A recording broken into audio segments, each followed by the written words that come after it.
মাংসের কাবাবের স্বাদকেও হার মানাবে এই ডিম আলুর কাবাবের রেসিপিটি।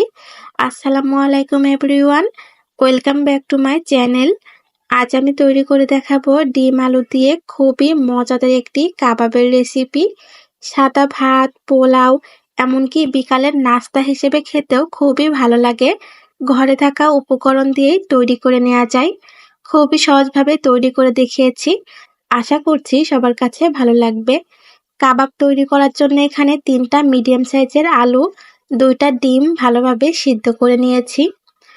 এখন এমন একটি গ্রেটার দিয়ে ডিম আলু ভালোভাবে গ্রেট করে নিব। আপনারা চাইলে হাত দিয়েও ভালোভাবে ম্যাশ করে নিতে পারেন, তবে গ্রেটার দিয়ে গ্রেট করলে কাবাবটি তৈরি করতে বেশি সুবিধা হয়। এখন দিয়ে দেব 1 চা চামচ গরম মশলার গুঁড়া, 1 চা চামচ জিরা গুঁড়া, হাফ চা চামচ পরিমাণ গোলমরিচের গুঁড়া, 1 টেবিল চামচ পরিমাণ লাল মরিচের গুঁড়া। কাবাবে ঝাল বেশি হলে খেতে ভালো লাগে। স্বাদ মতো লবণ দিয়েছি। দিয়ে দিব হাফ চা চামচ পরিমাণ আদা, হাফ চা চামচ পরিমাণ রসুন বাটা। একটা মিডিয়াম সাইজের পেঁয়াজ কুচি করে দিয়েছি। 2টা কাঁচামরিচ। দিয়ে দিব কিছু বেরেস্তা। অবশ্যই বেরেস্তা দিবেন, কাবাবে বেরেস্তা দিলে টেস্ট ভালো আসে। দিয়ে দিয়েছি অল্প পরিমাণ ধনিয়া পাতা কুচি। এখন এখানে দিয়ে দিব হাফ কাপের মতো পাউরুটির গুঁড়া। আপনারা চাইলে বেসনও দিতে পারেন। এভাবে বেসন বা পাউরুটির গুঁড়া দিলে ভালো বাইন্ডিং এর কাজ করে।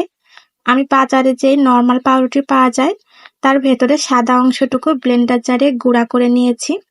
সবকিছু ভালোভাবে মেখে নিতে হবে। দেখুন, ভালোভাবে মেখে নিয়েছি। এখন আমি হাতটা পরিষ্কার করে হাতে একটু তেল মেখে নিয়েছি।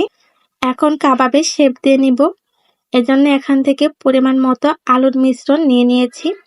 এখন হাত দিয়ে ভালোভাবে চেপে চেপে গোল করে নিব।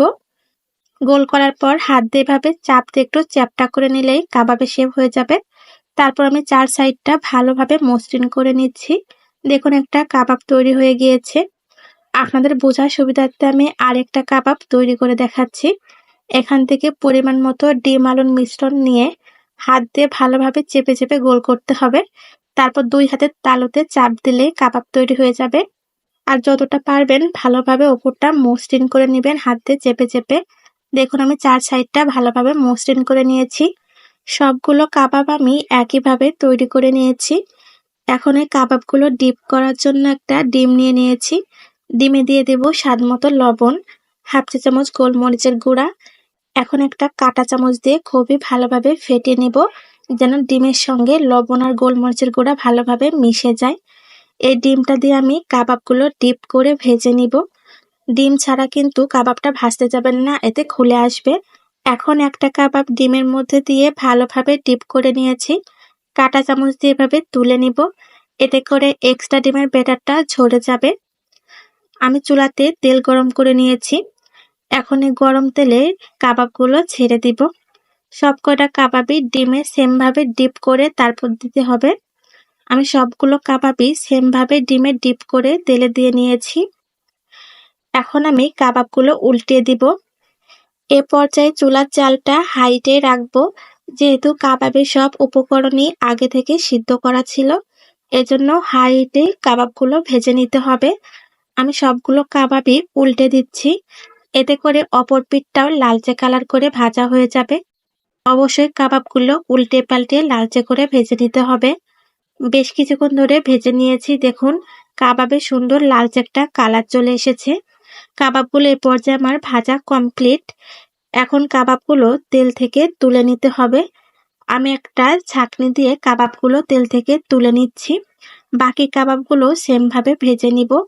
এমন নিত্য নতুন রেসিপি পেতে আমার চ্যানেলটি সাবস্ক্রাইব করে রাখবেন। যারা ফেসবুক পেজ থেকে দেখছেন, পেজটি ফলো দিয়ে রাখবেন। এতে নিত্য নতুন রেসিপি আপলোড দিলেই আপনাদের কাছে পৌঁছে যাবে। তৈরি হয়ে গেল খুবই মজাদার ডিম আলুর কাবাব। গরম ভাত, পোলাও, এমনকি বিকালের নাস্তার জন্য খেতে খুবই ভালো লাগে। একবার হলেও এভাবে ট্রাই করে দেখবেন। আজকের মতো এ পর্যন্তই। আবারও হাজির হব নিত্য নতুন রেসিপি নিয়ে। সবাই ভালো থাকবেন, সুস্থ থাকবেন। আল্লাহ হাফেজ।